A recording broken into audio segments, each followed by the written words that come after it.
প্রশংসা আল্লাহ সুবহানাহু ওয়া তাআলার জন্য, যে আল্লাহ সুবহানাহু ওয়া তাআলা প্রতিদিনের মতো আজকেও আমাদেরকে ইশার সালাত আদায়ের পর এখানে বসার তৌফিক দান করলেন। সে আল্লাহ সুবহানাহু ওয়া তাআলার প্রশংসা করি, বলি আলহামদুলিল্লাহ। দরুদ পাঠ করি আমাদের নবী মুহাম্মদ রাসূলুল্লাহ সাল্লাল্লাহু আলাইহি ওয়াসাল্লামের উপর, সংক্ষেপে বলি আল্লাহুম্মা সাল্লি আলাইহি আল্লাহুম্মা বারিক আলাইহি। আমরা যে আলোচনা করতেছি সে বসার গুরুত্ব সম্পর্কে, এই দার্সে বসার গুরুত্ব সম্পর্কে আলোচনা আপনাদেরকে কেমন লাগতেছে? মানে আপনারা কি বিরক্ত বোধ হচ্ছেন? প্রতিদিন একই বিষয়ে আলোচনা হচ্ছে। আপনারা আল্লাহর কাছে কি চান? তাহলে উত্তরটা কি হবে? কি চান আল্লাহর কাছে? জান্নাত কামনা করি। আর কি থেকে আমরা পরিত্রাণ চাই? জাহান্নাম থেকে। তো এই দার্সে বসলে আল্লাহ সুবহানাহু ওয়া তাআলা এইসব প্রশ্ন করেন ফেরেশতাদেরকে। এই সম্পর্কে একটা হাদিস এসেছে, মিশকাতুল মাসাবি হাদিস নাম্বার 2267 নম্বর হাদিস বর্ণনা করেছেন আবু হুরায়রা রাদিয়াল্লাহু আনহু। তিনি বলতেছেন, রাসূল সাল্লাল্লাহু আলাইহি ওয়াসাল্লাম বলেছেন, ইন্না লিল্লাহি মালাইকাতান ইয়াতুফুনা ফিত তুরুকি ইয়ালতামিসুনা আহলায যিকরি। আল্লাহ সুবহানাহু ওয়া তাআলার একদল অতিরিক্ত ফেরেশতা রয়েছে, ভ্রাম্যমাণ ফেরেশতা, তারা রাস্তায় রাস্তায় খুঁজে বেড়ায় কোথায় আল্লাহ তাআলার জিকিরের মজলিস রয়েছে, কোথায় কোরআন হাদিসের জিকির বসছে, কোথায় কোরআন হাদিসের শিক্ষার কোনো একটা বৈঠক বসছে।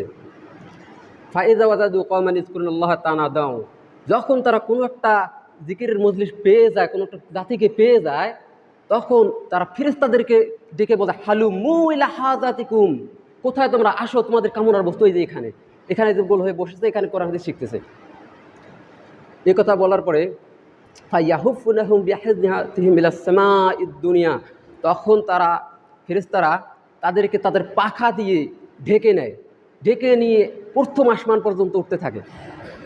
প্রথম আসমান পর্যন্ত উঠার পরে আল্লাহ সুবহানাহু ওয়া তাআলা ফেরেশতাদেরকে জিজ্ঞেস করেন, ফায়াসআলুহুম রাব্বুহুম ওয়া হুয়া আ'লামু, অথচ বিষয়টা আল্লাহ সুবহানাহু ওয়া তাআলা ভালো জানেন। তাদেরকে জিজ্ঞেস করেন যে তারা কি বলছে। তখন ফেরেশতারা তাদেরকে আল্লাহ সুবহানাহু ওয়া তাআলাকে উত্তর দেন যে তারা বলতেছে, ইউসাব্বিহুনাকা ওয়া ইউকাব্বিরুনাকা ওয়া ইউমাজ্জিদুনাকা ওয়া ইউহাম্মিদুনাকা, তারা আপনার পবিত্রতা বর্ণনা করতেছে, তারা আপনার গুণ কীর্তন করতেছে, তারা আপনার শ্রেষ্ঠত্ব বর্ণনা করতেছে, তারা আপনার প্রশংসা করতেছে। এরপরে আল্লাহ সুবহানাহু ওয়া তাআলা তাদেরকে আবার প্রশ্ন করেন যে রাউনি, তারা কি আমাকে দেখেছে? আল্লাহ তাআলা ফেরেশতাদেরকে জিজ্ঞেস করেন যে তারা কি আমাকে দেখেছে? তখন ফেরেশতারা উত্তর দেন যে লা ওয়াল্লাহি মা রাআউকা, আল্লাহর কসম তারা কখনো আপনাকে দেখে নাই। এরপরে আল্লাহ তাআলা আবার ফেরেশতাদেরকে জিজ্ঞেস করেন যে কাইফা লাউ রাউনি, কেমন হতো তারা যদি আমাকে দেখতে পেত? তখন মালায়েকা ফেরেশতা বলেন, তারা যদি আপনাকে দেখতে পেত তাহলে তারা আরও বেশি আপনার ইবাদত করত, তারা যদি আপনাকে দেখতে পেত তাহলে আপনার আরও বেশি বেশি গুণ কীর্তন করতো, আরও আপনার বেশি বেশি পবিত্রতা বর্ণনা করতো। এভাবে ফেরেশতাদের সঙ্গে কথা চলতে থাকে।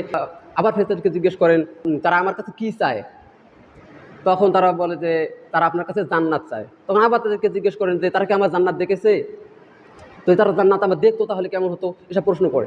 তারপর আল্লাহ তাআলা আবার জিজ্ঞেস করে যে তারা আর আমার কাছে কী থেকে পরিত্রাণ চায়? তখন ফেরেশতারা উত্তর দেন যে তারা আপনার জাহান্নাম থেকে পরিত্রাণ চায়। তখন আল্লাহ তাআলা আবার তাদেরকে বলেন যে তারা কি আমার জাহান্নাম দেখেছে? যদি আমার জাহান্নাম দেখতো তাহলে কেমন হতো বলো তো? তখন আল্লাহ তাআলা বলেন যে যদি আপনার জাহান্নাম দেখতো তাহলে তারা ভয়ে পালিয়ে যেত এবং ভয়ে ভীতু হয়ে থাকতো।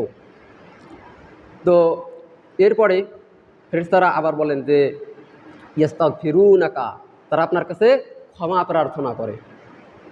তখন আল্লাহ সুবহানাহু ওয়া তাআলা ফেরেশতাদেরকে এই কথা বলেন যে ফাউশহিদুকুম, তোমরা সাক্ষী থাকো, আন্নী কদ গফারতু লাহুম, আমি তাদের সবাইকে ক্ষমা করে দিলাম।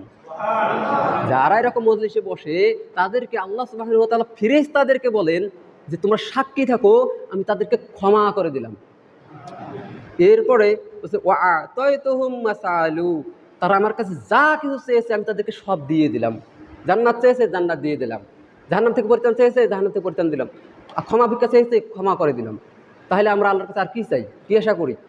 এখানে বসলে যা আমরা আল্লাহর কাছে চাবো আল্লাহ সুবহানাহু ওয়া তাআলা তাই দিয়ে দিলেন। এরপরে বলতেছেন ওয়া আজারতুহুম মাস্তা, তারা তারপর আল্লাহ তাআলা বলতেছেন যে তারা আমার কাছে যা কিছু পরিত্রাণ চায় আমি তাদেরকে তা দিয়ে দিলাম। তারপরে ফেরেশতাদের মধ্য থেকে একজন ফেরেশতা বলেন, রব্বি ফিহিম ফুলানুন আব্দুন খত্তাউন, প্রতিপালক ওখানে একজন ব্যক্তি আছে খুব পাপী ব্যক্তি, সে কিন্তু তাদের দলের অন্তর্ভুক্ত নয়, সে তার প্রয়োজনে সেখানে এসেছিল, সে যেতে যেতে দেখতেছে এখানে কিছু লোক বসেছে, কোরআন হাদিসের আলোচনা চলছে, সে হঠাৎ করে সেখানে বসেছে, এই পাপী ব্যক্তি আপনি কি তাকেও ক্ষমা করে দিলেন?